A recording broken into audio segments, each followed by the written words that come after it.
calculate leakage inductance for transformer, first you have to go to Setup and choose under Electromagnetics to calculate inductance.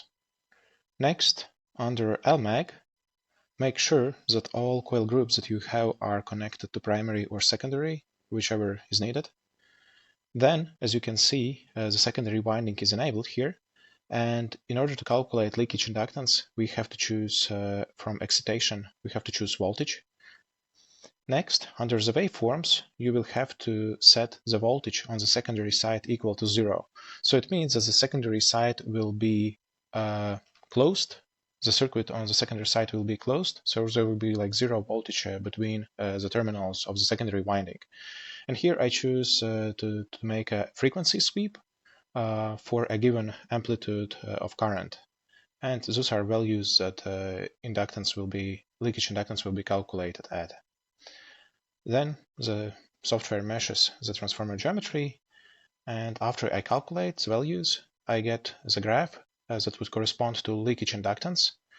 Leakage inductance is calculated in two ways, using energy and circuits.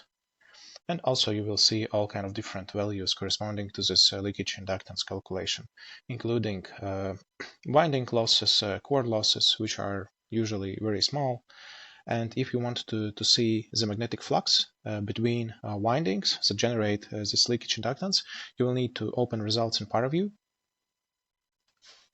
Once results are loaded, I will enable electromagnetic results. So those are full results, and you will see them here under the preview. I will close all the windows that are not needed, and I will make sure that electromagnetic results are chosen, and then click on BT. And this is the magnetic flux that leakage inductance was calculated from. If you want to take a look on the magnetic flux at different frequencies, you have to change the time variable here. And as you can see, as we change the frequency, we get a different magnetic flux distribution. And if you want to basically scale to a visible range, the magnetic flux values, use those buttons here. And this is a magnetic flux value corresponding to the leakage inductance.